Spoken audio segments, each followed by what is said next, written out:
Martin Luther King Jr. was the minister and leading activist civil rights movement during the 20th century. Martin Luther King Jr. was born on January 15, 1929. His father, originally named Michael King Sr., renamed himself and his son in 1934, originally Michael King Jr., to Martin Luther King Sr. and Martin Luther King Jr. His father, Martin Luther King Sr., originally named Michael King, was an African American pastor of Ebenezer Baptist Church in Atlanta. He was also a local NAACP leader. At the age of 15, King entered the Morehouse College, where he studied both law and medicine. In his time at Morehouse College, King met Benjamin Elijah Mays, who served as the president of Morehouse College and was also a minister. He is considered an American rights leader who is credited with laying the intellectual foundations of the American civil rights movement. His work inspired Martin Luther King Jr. and acted as his mentor. He pledged to Alpha Phi Alpha fraternity, the oldest of African American fraternity in the United States of America. Later on, King was skeptical about Christianity, but later embraced his faith. While at Boston University, earning a doctorate, King met Coretta Scott as an aspiring singer.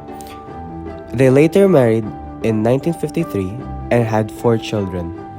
King then established himself as a rising leader of the civil rights movement. After Rosa Parks' arrest in Alabama in December 1955 for refusing to give her bus seat to a white passenger, the arrest of Rosa Parks led the NAACP to choose King to lead the Montgomery bus boycott. Ripe, legitimate protest, and we feel also that one of the great glories of American democracy is that we have the right to protest for rights. We will do it in an orderly fashion. This is a non-violent protest. We are depending on moral and spiritual forces, using the method of passive resistance. This led to the U.S. Supreme Court decision which outlawed segregation on public houses in Alabama. On December 20, 1956, the Supreme Court ruled segregated buses to be unconstitutional. This was a major victory which proved that King's method of nonviolent protest could bring results to the cause. After the Montgomery bus boycott, he continued expanding the civil rights movement and continued activism against segregation and discrimination of African Americans.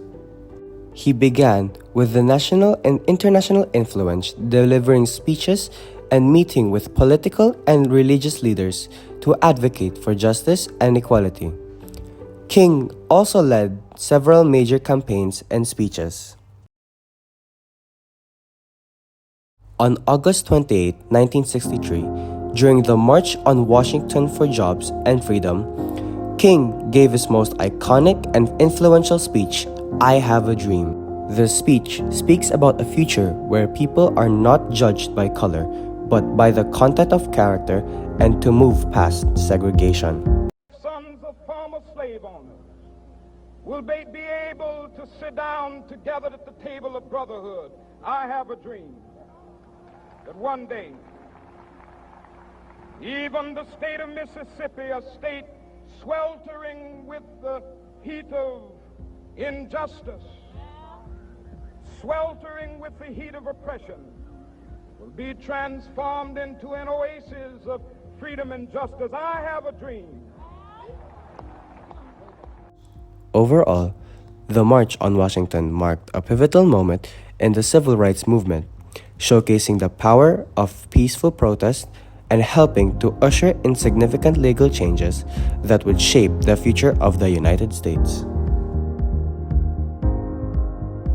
Martin Luther King Jr.'s work and legacy continued to inspire sociologists and social scientists by offering profound insights into the dynamics of social change, the power of collective action, and deep-rooted nature of social inequalities. King approached his civil rights movement through non-violent protests, speeches, and civil obedience. Between Martin Luther King Jr. and today's social and political climate involves considering leaders, movements, and issues that resonate with his legacy of non-violent activism, social justice, and equality. There are many ways which King's influence can be seen in contemporary movements and leaders: Black Lives Matter, Reverend William Barber, global human rights movement, and cultural influence. Reverend William Barber II is a key figure in civil rights advocacy today, known for his work with the Poor People's Campaign and Moral Mondays movement, addressing economic inequality and systemic racism.